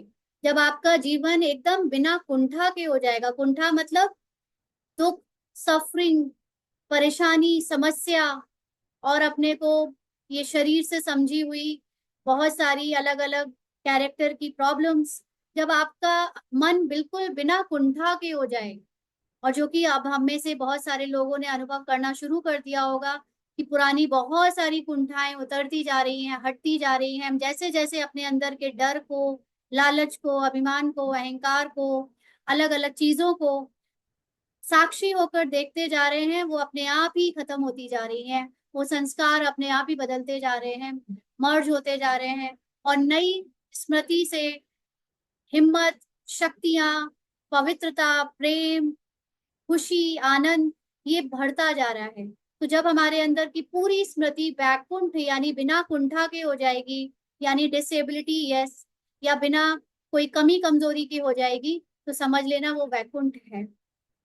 तो कहते हैं वैकुंठ गया, तो फिर नरक का भोजन आदि तुम उनको क्यों खिलाते हो? अगर वो शरीर उसने छोड़ा, तो सारी कुंठा को त्याग कर छोड़ा, तो फिर तुम उसको कुंठा वाले ये जो विश्व है उसमें वापस क्यों बुलाते हो? है ना। तो वो समझते ही नहीं कि वाकई में वैकुंठ का मतलब वो होता है जब आत्मा ने शरीर छोड़ा तो वो बिना कुंठा के छोड़ा, उसके अंदर कोई शिकायत, कोई दर्द, कोई परेशानी, कोई देवान ना रहा हो, तब शरीर छोड़ा तो कहीं वो स्वर्ग गया। सतयुग में तो बहुत ही फल फूल आदि होते हैं, यहाँ क्या है? ये है नर्क। अभी तुम जानते हो बाबा द्वारा हम स्वर्गवासी बनने का पुरुषार्थ कर रहे हैं, पतित से पावन बनना है। बाप ने युक्ति तो बताई है, कल्प कल्प बाप भी युक्ति बतलाते हैं कि मुझे याद करो तो विकर्म विनाश होंगे। अभी 1 मिनट के लिए हम सभी अशरीरी होकर बाबा को याद करते हैं।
आगे बाबा कहते हैं अभी तुम जानते हो हम पुरुषोत्तम संगम युग पर हैं। तुम ही कहते हो बाबा हम 5,000 वर्ष पहले यह बने थे। तुम ही जानते हो यानी 5,000 साल पहले हम बिना कुंठा के थे, और हमने 2,500 वर्ष बिना कुंठा यानी बिना किसी शिकायत, बिना किसी कंप्लेन और बिना किसी देहभान की सफरिंग के गुजारे। उसके बाद जब हम अपने को कैरेक्टर ही समझने लगे, कैरेक्टर से प्ले होते होते कैरेक्टर यानी एक्टिंग करते करते जो एक्ट कर रहे हैं उस एक्ट का दुख अपने ऊपर रियल समझने लगे, तो फिर हम द्वापर से दो नाव में पैर रखने लगे। एक तरफ से हम कैरेक्टर में जो कर रहे थे हम वो समझ रहे थे, और दूसरी तरफ से हम जो वास्तव में है वो हमें याद आ रहा था। इसीलिए तो हम में से ज्यादातर लोगों को क्यों ऐसा लगता है कि हम अंदर से हमारे दो आवाजें आती हैं, एक बुरी आवाज एक अच्छी आवाज, है ना। एक राक्षस बोलता है, एक राम बोलता है। तो एक कहता है अच्छा करो, एक कहता है बुरा करो। तो अच्छा करने वाला हमारे अंदर की सोल कॉन्शियसनेस है, बुरा करने वाला हमारे अंदर की रावण कॉन्शियसनेस यानी देह का भान यानी एक्टिंग करवा रहा है, ड्रामा हमसे कह रहा है नहीं नहीं तुम्हें ये करना है। तो ड्रामा हमको वो करवाता है तो हम कर देते हैं, और फिर जो अच्छा वाला है हम उसको याद करके सोचते हैं कि हमें तो वो अच्छा करना चाहिए था, हमने तो वो कर दिया, हम बड़े खराब हैं। वास्तव में देखा जाए तो जो अच्छा है वो वास्तव में अच्छा ही है, यानी हम अच्छे ही हैं, हम बुरे हैं ही नहीं। एक्टिंग हमने बुरे की एक्टिंग रावण की चल रही है, क्योंकि एक्टिंग में अभी रावण का ही समय चल रहा है। तो रावण अपने ही हिसाब से तो ड्रामा में चलवाएगा आपको। तो आपने एक्टिंग रावण की करी, लेकिन आप तो अच्छे ही हो, आप बुरे थोड़ी हो। आप एज आ आत्मा बाबा के जैसे हो। तो बस अपने को ये याद दिलाना है कि ऊपर से एक्टिंग बुरी हुई, एक्टिंग में कुछ गलत हुआ, लेकिन आपका वास्तविक स्वरूप बहुत अच्छा है, बहुत प्योर है, बहुत सुंदर है। तो तुम जानते हो कल्प कल्प ये अमर कथा यानी अपने आत्मा होने की नॉलेज बाबा से हम सुनते हैं। शिव बाबा ही अमरनाथ है, यानी वही एक है ऐसा जो कभी भी कैरेक्टर से अपनी पहचान नहीं बनाता है, सदा अमर की स्मृति में रहता है। बाकी ऐसे नहीं कि पार्वती को बैठ कथा सुनाते हैं। वह है भक्ति, ज्ञान और भक्ति को तुमने समझा है ना। तो पार्वती यानी जब आत्मा ही पूरी तरह कुंठा में चली जाती है, अपने को शरीर समझने लगती है, कैरेक्टर का मन समझने लगती है, तो उसको फिर ये ज्ञान अमर कथा सुनाई जाती है, जिसको भक्ति में उन्होंने स्थूल पार्वती और स्थूल शंकर के रूप में दिखा दिया। ब्राह्मणों का दिन और फिर ब्राह्मणों की रात, बाप समझाते हैं। तो ब्राह्मण यानी हम कभी भी कैरेक्टर से अलग न्यारे मूल आत्मा में स्थित होते ही नहीं। वास्तव में हम हमेशा कैरेक्टर के अंदर ही आत्मा होने का अनुभव करते हैं, और कैरेक्टर में रहते ही हमको रावण भी होने का या रावण के कर्मों का अनुभव होता है। तो ऐसा कभी नहीं होगा कि हम बिना कैरेक्टर के मूल आत्मा हो। तो ब्राह्मणों का दिन मतलब हमारे ये ब्राह्मण वो संगम युग है, जैसे चूड़ी बनाते हैं तो चूड़ी में जहां पर टाका लगाते हैं वहां पे पूरे सर्कल को कंप्लीट किया जाता है। तो वो सर्कल में ही हम रहेंगे हमेशा। तो इस सर्कल में वो टाका लगाने वाला यानी संगम जो समय है वो ब्राह्मण है। और इसीलिए ये ब्राह्मण जब अपने को आत्मा भूले हुए हैं तो है ब्राह्मणों की रात। और जब ब्राह्मण अपने को शरीर सॉरी जब आत्मा याद रखते हैं तो वो है ब्राह्मणों का दिन। तो बाप समझाते हैं तुम ब्राह्मण हो ना, आदि देव भी ब्राह्मण ही था, देवता नहीं कहेंगे। आदि देव के पास भी जाते हैं, देवियों के भी कितने नाम हैं। तुमने सर्विस की है तब तुम्हारा गायन है। तो वास्तव में सर्विस सिर्फ ये नहीं कि हमने बाहर बहुतों को ज्ञान सुनाया है इसलिए गायन है। वास्तव में हमने मेरे अंदर की, हमने मतलब आत्मिक रूप में मेरे अंदर जो सर्व शक्तियां हैं उन शक्तियों को याद करके उन्हें जगाया है, उन्हें स्मृति में लाया है। और वो शक्तियों को याद करने से मेरे अंदर ड्रामा की क्रिएशन में भी सारे कैरेक्टर, सारी प्रकृति शक्तिशाली और पवित्र बनी है। और उसकी वजह से फिजिकल रूप में एक देवी की रूप में गायन किया गया है, और देवता के रूप में गायन किया गया है। गायन इसलिए नहीं क्योंकि हमने जा जाकर लोगों को मुख से ज्ञान सुनाया है, लेकिन गायन इसलिए क्योंकि हमने अपनी स्मृति को चेंज किया है। हमने अपने कमजोरी और कमी वाले कॉन्शियसनेस से आत्मा की शक्ति वाले कॉन्शियसनेस में शिफ्ट किया है और फिर उससे बाहर की क्रिएशन को बदला है, जिससे सबकी सफरिंग खत्म हुई है। तो तुमने सर्विस की है, तब तुम्हारा गायन है। भारत जो वॉइसलेस था वह फिर विशियस बन जाता है। तो भारत हमने पहले भी समझा है, फिजिकल रूप में हम जिसको भारत कह रहे हैं, वास्तव में वो मेरी अंदर की इनलाइटेंड स्टेज है। तो जब मैं इनलाइटेंड थी, अपने को निराकारी आत्मा जानती थी, तब भारत स्वर्ग था। और जब मैं अपने को भूली हुई हूँ कि मैं आत्मा नहीं हूँ, ये भूल गई हूँ, तब सॉरी आत्मा हूँ ये भूल गई हूँ, तब विश्वस मतलब एक चक्र में डूब गई हूँ, फिजिकल रूप में, सफरिंग के रूप में। तो अभी रावण राज्य है ना। संगम युग पर तुम बच्चे अभी पुरुषोत्तम बनते हो। तुम्हारे पर बृहस्पति की दशा अविनाशी बैठती है, तब तुम अमरपुरी के मालिक बन जाते हो। तो अब हमारे अंदर स्मृति बदल रही है, स्मृति से बदलने से हमारे कर्म बदलते हैं, हमारी सोच बदलती है और उसी से हमारी बाहर की दुनिया बदल जाती है। तो अब तुम अमरपुरी के मालिक बन जाते हो। बाप तुम्हें पढ़ा रहे हैं, मनुष्य से देवता बनाने के लिए स्वर्ग के मालिक बनने को बृहस्पति की दशा कहा जाता है। तुम स्वर्ग अमरपुरी में तो जरूर जाएंगे, बाकी पढ़ाई में दशाएं नीचे ऊपर होती रहती हैं, याद ही भूल जाती है। बाप ने कहा है मुझे याद करो।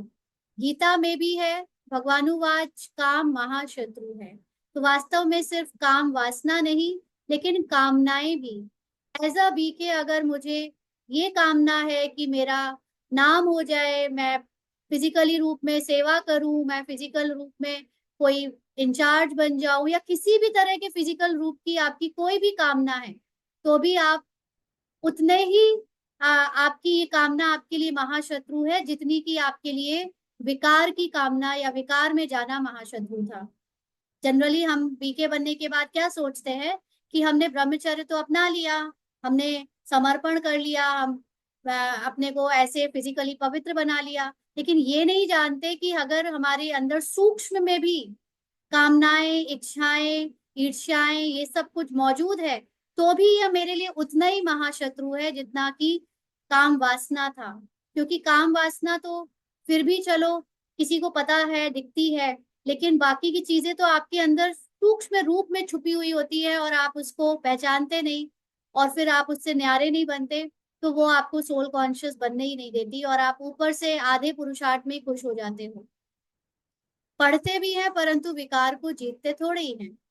यहाँ पे बाबा से पढ़ाई भी कर रहे हैं, लेकिन अपने को आत्मा नहीं समझते, तो न्यारे नहीं होते, साक्षी नहीं होते, तो कैरेक्टर में जो आ रहा है उसको होने देते हैं और उसकी पहचान को ओढ़े रहते हैं। भगवान ने कब कहा? 5000 वर्ष हुआ। अब फिर भगवान कहते हैं काम महाशत्रु है, इन पर जीत पानी है। ये यानी आपको कामनाओं पर जीत पानी है। तो कामना का मतलब क्या? अब आपके अंदर कामना आएगी नहीं, ऐसा नहीं। कामना जिसको आएगी वो आप नहीं हो, इसको कहते हैं जीत पाना। कामना कैरेक्टर को संकल्प में आएगी, क्योंकि ड्रामा में अगर नूंद है कि आपको कोई इच्छा हो, कोई कामना हो, तो वो आएगी ही। लेकिन आप वो कामना नहीं हो, आप वो कैरेक्टर नहीं हो, आप उसका मन नहीं हो, ये याद रखो, तो आप उस पर जीत पा लेते। यह आदि मध्य अंत दुख देने वाला है। मुख्य है काम की बात। यानी द्वापर युग में शुरुआत मन की कहाँ से हुई? मन आत्मा से अलग होकर अपनी आइडेंटिटी या अपना ईगो अलग क्यों बनाने लगा? क्योंकि इस मन को कामना उठी कि अब मैं थोड़ा अपने माता पिता से, यानी अपनी मूल सोल कॉन्शियसनेस से दूर होकर अपनी अलग पहचान बनाऊं। तो द्वैत शुरू हुआ। तो उसकी उस कामना से ही आदि यानी उसकी शुरुआत यानी द्वापर से, और उसके मध्य और अब अंत द्वापर से कलयुग तक इसने दुख दिया, ये कामनाओं ने दुख दिया। मुख्य है काम की बात, इस पर ही पतित कहा जाता है। अभी पता पड़ा है ये चक्र फिरता है। हम पतित बनते हैं, फिर बाप आकर पावन बनाते हैं ड्रामा अनुसार। बाबा बार बार कहते हैं, पहले पहले अल्फ की बात याद करो, श्रीमत पर चलने से ही तुम श्रेष्ठ बनेंगे। यह भी तुम समझते हो, हम पहले श्रेष्ठ थे फिर भ्रष्ट बने। तो हम पहले अपने को आत्मा ही समझते थे, और आत्मा होती ही श्रेष्ठ है, इसलिए हम श्रेष्ठ थे। फिर हम अपने को एक्टिंग करने वाला कैरेक्टर, जो एक्टर है वो, जो एक्टिंग से अपनी पहचान बनाने लगा, वो भ्रष्ट था। तो उस भ्रष्ट समझने लगे। अब फिर श्रेष्ठ बनने का पुरुषार्थ कर रहे हैं, यानी मूल अपनी ओरिजिनल स्टेट को याद कर रहे हैं। दैवी गुण धारण करना है, किसी को भी दुख नहीं देना है, सबको रास्ता बताते जाओ। बाप कहते हैं मुझे याद करो तो पाप कट जाए। तो किसी को भी दुख नहीं देना है का मतलब ये नहीं है कि आपका कैरेक्टर में कुछ हो जाएगा, अगर कुछ कहा, कहना, समझाना या बताना या लॉफुल, तो वो दुख देना हो गया। वास्तव में दुख देने का मतलब है कि जो आप किसी के कैरेक्टर को देखते हुए उसको सच मानकर फिर उससे सच अपने कैरेक्टर में उसके साथ जो व्यवहार करते हो, वो है दुख देना। हम अगर कोई, मान लीजिए कोई गलत काम कर रहा, करने की एक्टिंग कर रहा है, और हम उसके गलत काम करने की एक्टिंग को सच कह दे, ये है दुख देना। ना कि ये कि हम उसको हमने उसको समझाया, ठीक किया, वो दुखी हो गया तो ये दुख देना हो गया। नहीं, समझाना या उसको डांटना या उसके लिए लॉफुल होना, ये कैरेक्टर के अंदर, मेरे कैरेक्टर ने उसको समझाया, बट मैं तो ओरिजिनली उसको देख रही हूँ उसकी संपूर्णता में। ओरिजिनली वो संपन्न है, संपूर्ण है। ऐसे जब मैं उसे देखती हूँ तो मेरा कहना, मेरा समझाना या मेरा डांटना उसको दुख नहीं दे रहा है। दुख तब होता है जब मैं उसके कैरेक्टर को और अपने कैरेक्टर में डूब कर उसको भला बुरा कह दूं या उसके लिए कुछ कर दूं और उसके सत्य को ना देखूं। तो सबको रास्ता बताते जाओ। बाप कहते हैं मुझे याद करो तो पाप कट जाए। पतित पावन तुम मुझे ही कहते हो ना। यह कोई को पता नहीं कि पतित पावन कैसे आकर पावन बनाते हैं। कल पहले भी बाप ने कहा था मापिकम याद करो। यह योग अग्नि है जिससे पाप दग्ध होते हैं। खाद निकलने से आत्मा पवित्र बन जाती है। खाद मतलब आपके ऊपर शरीर की पहचाने, उसकी आइडेंटिटीज, उसकी लेयर, माइंड की अलग अलग फीलिंग, इमोशन, सेंसेशन, ये सब अपने को कह समझने के कारण हम पतित बन गए। अब वही सब धीमे धीमे आप उससे डिटैच होते जाओगे तो आप पक्का सोना निकल आओगे। फिर जेवर भी ऐसे बनता है। अभी तुम बच्चों को बाप ने समझाया है आत्मा में कैसे खाद पड़ी है, उनको निकालना है। बाप का भी ड्रामा में पार्ट है ना। बाबा भी सिर्फ ये पढ़ाने की एक्टिंग जो कर रहा है वो भी बनी बनाई एक्टिंग है, कुछ बाबा नया आकर नहीं कर रहा है। हम एक टीवी की स्क्रीन पर एक बनी बनाई पिक्चर देख रहे हैं। तो जो तुम बच्चों को आकर देही अभिमानी बनाते हैं, पवित्र भी बनना है। तुम जानते हो सतयुग में हम वैष्णव थे, पवित्र गृहस्थ आश्रम था। अभी हम पवित्र बन और विष्णुपुरी के मालिक बनते हैं। तुम डबल वैष्णव बनते हो। सच्चे सच्चे वैष्णव तुम हो। वह है विकारी वैष्णव धर्म के, तुम हो निर्विकारी वैष्णव धर्म के। अभी एक तो बाप को याद करते हो और नॉलेज जो बाप में है वह तुम धारण करते हो ना। जो बाप में मतलब जो आपकी हाईएस्ट कॉन्शियसनेस में नॉलेज है, वो कैरेक्टर अभी धारण कर रहा है। कैसे? कैरेक्टर का माइंड पुरुषार्थ कर रहा है और अपनी हाईएस्ट कॉन्शियसनेस की नॉलेज को बार बार याद करके उसको अपने कैरेक्टर से डिटैच होकर उसका स्वरूप बनता जा रहा है। तो तुम राजाओं का राजा बनते हो। वह राजाएं बनते हैं अल्पकाल, एक जन्म के लिए। तुम्हारी राजाई है 21 पीढ़ी, माना आपकी 21 कैरेक्टर तक आप फुल एज पास करते हो। यानी आप अपने आप को आत्मा समझकर ही फुल पास रहते हो। आप कभी जन्म मरण के चक्र में खुद को फंसा हुआ नहीं समझते हो, क्योंकि आप शरीर नहीं समझते हो। अब अच्छा, एक चीज और समझनी है, तुम्हारी राजाई है 21 पीढ़ी के लिए। यहाँ पर पीढ़ी शब्द क्यों यूज किया है? वैसे तो पीढ़ी का मतलब होता है, मान लीजिए ये रूपाली, रूपाली का बेटा, फिर रूपाली के बेटे का बेटा या बेटी, या उसका बेटा का बेटी, ये पीढ़ी हो गई। अब अगर मैं राजाई अपने लिए ले रही हूँ, सोल कॉन्शियस में अपने लिए बन रही हूँ, तो जब मेरा कैरेक्टर किसी अगले जन्म में देवता का बनता है, तो तुरंत उसका बेटा मैं थोड़ी होंगी, उसका बेटा फिर मैं थोड़ी होंगी। अगर फिजिकली आप सोचो, ड्रामा के अंदर अपने को शरीर सोचो तो। लेकिन जब आप ये सोचते हो कि आप आत्मा, आपके अंदर की एक संकल्प की रचना है, एक देवता कैरेक्टर।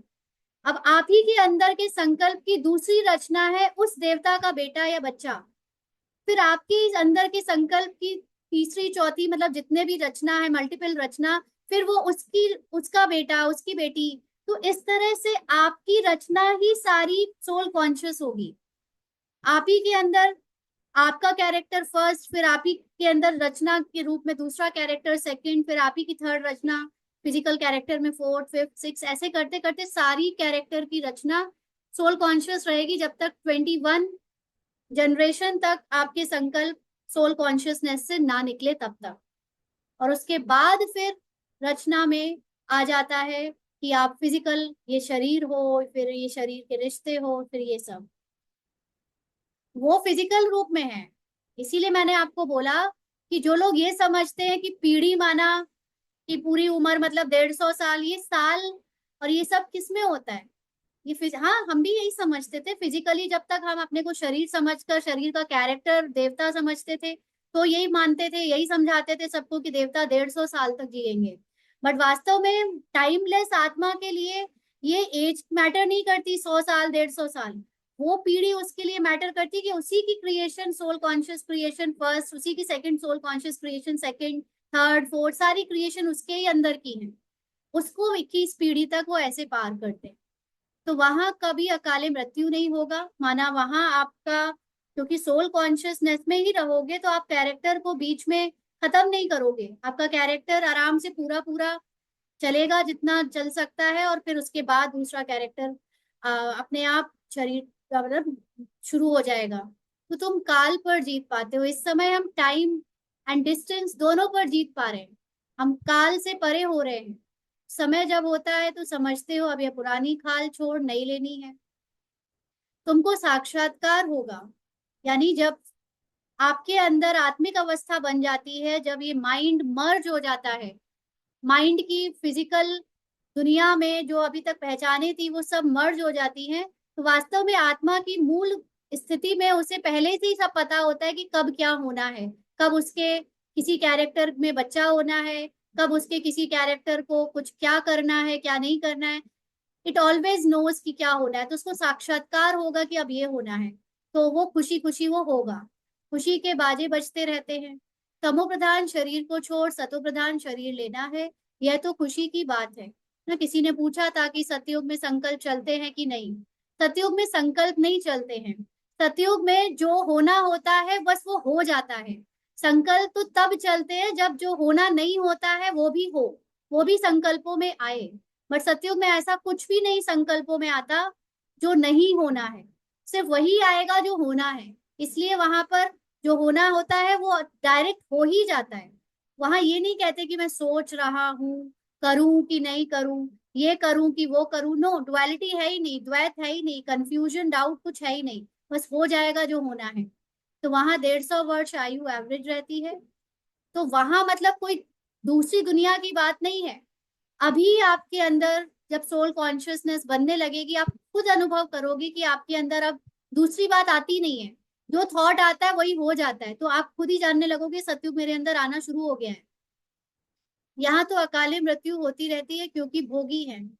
जिन बच्चों का योग यथार्थ है उनकी सर्व कर्मेंद्रियां योग बल से वश में होंगी। अंडरलाइन, जिनके अंदर यहाँ यथार्थ रूप में सोल कॉन्शियसनेस है, जो साक्षी दृष्टा है, वो अपने कैरेक्टर की सभी कर्मेंद्रियों से, चाहे वो फिजिकल है चाहे वो सूक्ष्म है, उससे वो डिटैच होंगे।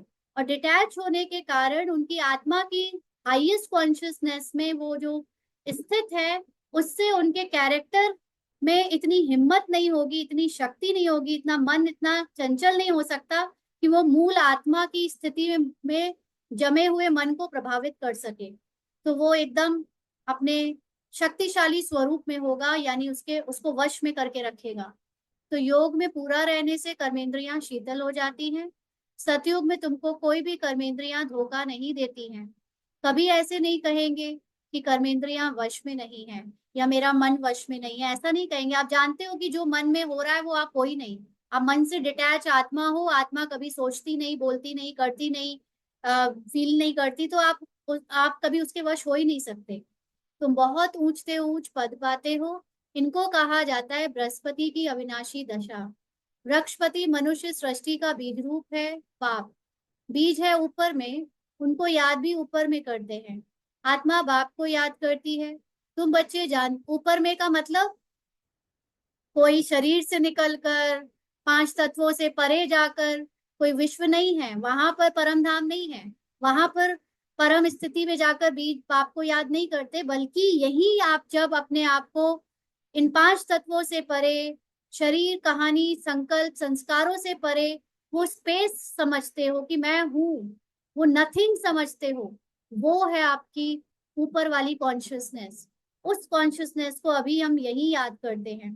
तुम बच्चे जानते हो, बेहद का बाप हमको पढ़ाते हैं, वह आते ही एक बार है अमर कथा सुनाने। अमर कथा कहो, सत्यनारायण की कथा कहो, उस कथा का भी अर्थ नहीं समझते। तो सत्यनारायण की कथा का मतलब होता है कि जब आप अपने सत्य को जान जाते हो, then you are known as Narayan. जब आप अपने सत्य को जान अकेले नहीं जाते हो, इनफैक्ट जब आप अपने सत्य को प्रैक्टिकली जीने लगते हो, तब उसको कहते हैं नारायण। तो ये वो ही नॉलेज है जिससे हम सत्य को जानकर नारायण बन रहे हैं। तो उस कथा का भी अर्थ नहीं समझते हैं। सत्यनारायण की कथा से नर से नारायण बनते हैं। वास्तव में नर मतलब फिजिकली बॉडी, ह्यूमन समझना, और नारायण होना मतलब मैं अपने को आत्मा समझता हूँ, बट एक्ट में मैं कैरेक्टर को देख रहा हूँ। वो कैरेक्टर से अपने को, एक्टिंग से अपने को न्यारे समझना इस नारायण। तो अमर कथा से तुम अमर बनते हो। बाबा हर एक बात क्लियर करके समझाते हैं। अच्छा, मीठे मीठे सिकी लदे बच्चों प्रति माता पिता बाप दादा का याद प्यार और गुड मॉर्निंग। रूहानी बाप की रूहानी बच्चों को नमस्ते। हम रूहानी बच्चों की रूहानी बाप दादा को याद प्यार, गुड मॉर्निंग और नमस्ते बाबा। शुक्रिया, थैंक यू बाबा। धारणा के लिए मुख्य सार। योग बल से अपनी सर्व कर्मेंद्रियों को वश में करना है। एक वृक्षपति बाप की याद में रहना है। सच्चा वैष्णव अर्थात पवित्र बनना है। सवेरे उठकर अपना पाठ पक्का करना है कि मैं आत्मा हूँ, शरीर नहीं। हमारा रूहानी बाबा हमको पढ़ाते हैं, यह दुख की दुनिया अब बदलनी है। 100% श्योर है कि बदलेगी। ऐसे बुद्धि में सारा ज्ञान सिमरण होता रहे। लेकिन जब बदलेगी, तब हम अगर अपने को सत्य में भूल गए तो हम बहुत दुखी होंगे, बहुत सजाएं खाएंगे। और अगर हम अपने सत्य को याद रखें, पुरुषार्थ करते रहें, तो हम न्यारे रहेंगे और बहुत सुख में रहेंगे। आज का वरदान है, हर खजाने को कार्य में लगाकर पद्मों की कमाई जमा करने वाले पद्मा पदम भाग्यशाली भव। तो बाबा की नॉलेज का एक एक वाक्य, एक एक महावाक्य, एक एक शब्द में वो रस और वो गहराई छुपी हुई है, जिसको अगर आप याद कर लो समय पे, तो आपको उसी समय आपकी उन्नति होती जाएगी, आपकी सोल कॉन्शियसनेस बनती जाएगी, माना पद्मों की कमाई जमा हो जाएगी। ऐसे पद्मा पदम भाग्यशाली भाव। तो हर सेकंड पद्मों की कमाई जमा करने का वरदान रामा में संगम के समय को मिला हुआ है। ऐसे वरदान को स्वयं प्रति जमा करो और औरों के प्रति दान करो। माना जितनी नॉलेज आपको अपने लिए मिल रही है, उतनी नॉलेज आप दूसरों से भी शेयर करो। जो कि हमें लगता है कि फिजिकल दूसरे हैं, बट वास्तव में फिजिकल जो दूसरे हैं वो आपके संकल्पों की ही फिजिकल मैनिफेस्टेशन है। तो सबसे बड़ी बात है कि आप अपने एक एक संकल्पों को ज्ञान का दान दो। इस ज्ञान को याद दिलाओ, एक एक संकल्प को ज्ञान से चेंज करो। अटेंशन रखो, अलर्ट रहो कि आपके संकल्पों में ये ज्ञान समाता चला जाए। तो फिजिकल रूप में औरों को अपने आप परिवर्तन होता हुआ दिखेगा। ऐसे ही संकल्प के खजाने को, ज्ञान के खजाने को, स्थूल धन रूपी खजाने को कार्य में लगाकर पद्मों की कमाई जमा करो। क्योंकि इस समय स्थूल धन भी ईश्वर अर्थ समर्पण करने से एक नया पैसा, एक रतन सामने, सॉरी, एक रतन समान वैल्यू का हो जाता है। इस बात को समझना है कि इस समय स्थूल धन भी ईश्वर अर्थ समर्पण करने से, तो ईश्वर अर्थ का समर्पण करना मतलब हम जो भी यज्ञ में, भंडारी में या ऐसे देते आए, उसका एक पैसा एक रत्न के बराबर ऐसे नहीं हो जाता कि आपने दे दिया तो हो गया। वास्तव में वो तब एक रत्न के बराबर होता है जब आप ज्ञान युक्त कुछ अपने से देते हो, ये सोचकर कि ये आपका कभी था ही नहीं, आपको खुद ही वो देने के लिए दिया गया था कि आप उसको सफल करो और आप डिटैच होते जाओ। तो जितना आप अपने फिजिकल या साधनों से या रिश्तों से या शरीर की किसी भी चीज से जितना ज्यादा डिटैच होते जाओगे, वो डिटैचमेंट की स्थिति एक एक रत्न के समान वैल्यूएबल है। वो स्थिति वैल्यूएबल है, आपका धन वैल्यूएबल नहीं है। फिजिकल रूप में ये धन मात्र निमित्त है, इसकी कोई वैल्यू नहीं है अपनी। लेकिन आप अपने आप उस धन को दे अपनी तरफ से दूर करने के लिए, या उसको जमा करने के लिए, या उसको किसी और को देने के लिए तैयार हो जाते हो। ये स्थिति जो बनती है वो स्थिति रत्न के समान आपकी कॉन्शियसनेस में, सोल कॉन्शियसनेस बनने में हेल्प करती है। अगर आपका देना चिपकाए रखोगे, आप मेरा मेरा कहते रहोगे, तो मतलब आप बॉडी कॉन्शियसनेस से बाहर ही नहीं आ पाओगे, कमाई नहीं कर पाओगे। तो इन सर्व खजानों को स्वयं के प्रति, यानी अपनी उन्नति, अपनी सोल कॉन्शियसनेस के प्रति और सेवा के प्रति, माना अपने सूक्ष्म एक एक संकल्प को बदलने के प्रति, उसको अलर्ट होकर सतो प्रधान बनाने के प्रति कार्य में लगाओ, तो पद्मा पदम भाग्यशाली बन जाएंगे। आवाज नहीं आ रही है? स्लोगन है, जहां दिल का स्नेह है वहां सबका सहयोग सहज प्राप्त होता है। वास्तव में आप किसी से भी दिल का स्नेह कब करते हो? जब आप उसकी एक्टिंग को, उसके कैरेक्टर को, उसके रोल में संकल्प या संस्कारों को नहीं देखते, लेकिन आप जानते हो कि ये वास्तव में मेरे ही जैसी एक आत्मा है और वो भी संपूर्ण है, लेकिन वो ड्रामावश ये सब कर रहा है या कर रही है। तो आप सबको बहुत क्षमा करते रहते हो, आप सबके लिए शुभ भावना रखते हो, सबको आप अपनी सत्य की दृष्टि से देखते हो। तो जब आप सबके लिए सत्य से पे रहते हो, तो वो लोग भी आपको सहज सहयोग ना दें, ऐसा हो ही नहीं सकता। ऐसे आगे के अव्यक्त इशारे हैं। अब ऐसे ट्रांसपेरेंट यानी पारदर्शी हो जाओ, जो आपके शरीर के अंदर आत्मा विराजमान है वह स्पष्ट सभी को दिखाई दे। आपका आत्मिक स्वरूप उन्हों को अपने आत्मिक स्वरूप का साक्षात्कार कराए।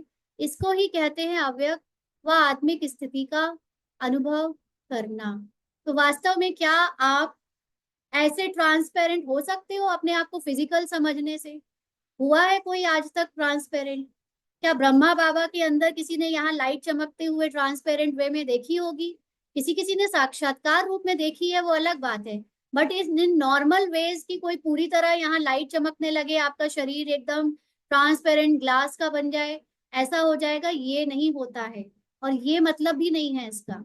इसका मतलब ये है कि आप अपने अंदर जाकर वो स्पेस बन जाओ। सबसे ज्यादा ट्रांसपेरेंट क्या होता है, कांच या स्पेस?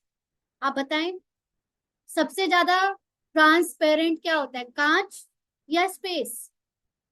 कांच से भी जब कुछ पार होता है तो भी वो उसकी लाइट थोड़ी सी रिफ्रैक्ट हो जाती है, मुड़ जाती है, एज इट इज नहीं दिखती है बिल्कुल। लेकिन जो स्पेस है वो सबसे ज्यादा ट्रांसपेरेंट होता है, राइट?